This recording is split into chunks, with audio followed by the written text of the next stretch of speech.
loved the mural. Talk about the painter and how you came up with that idea, because it works really well, I think. Is there a real mural? No, yeah, there. It's actually a funny story because so we were looking for a device to kind of help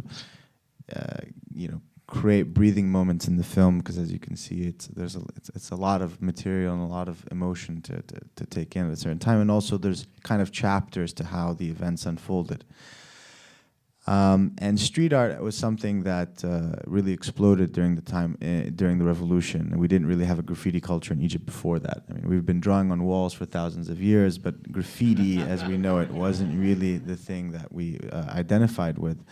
But I think in this explosion of freedom of expression that you see the film really focuses on, whether it's through Rami's music or whether it's through people filming or whether it's through graffiti, these were all tools of telling our stories. Like, so as we use Rami's music as a kind of storytelling device as well, we thought of something visual, and Ammar Abou Bakr is the artist, and he's a incredible artist, and he kind of rose to kind of street fame during the revolution and was a friend of ours, and we had him over at the office. Our office is right next to Tahrir Square, a few hundred meters away.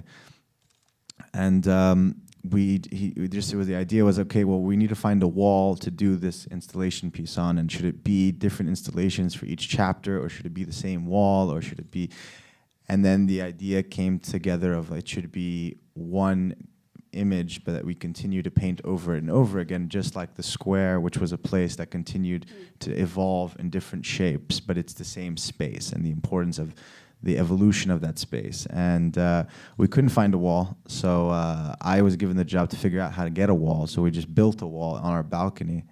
And we built this wall, and we thought it would take a day to paint this, and it took a week. And of course, this is all happening 2 weeks before Sundance. So this is all kind of happening instead of doing our post-production. And then the wall was completed, and right as it was completed, it actually, there was a sandstorm in Egypt, and the wall was, we were in our office on the 10th floor, and it was falling, and we like pulled it as the wall was almost half off the balcony, and pulled it back in, and it broke into pieces. And we were so devastated. And we were like, well, we can't tell Ammar. I mean, he worked on this for a week, and he's going to be so, and he came, and he was actually so happy. And he's like, this is great. He's like, I actually like this idea. I'll do art installations that are a huge wall, and then we'll shatter them afterwards and break them into pieces and figure out which piece was what.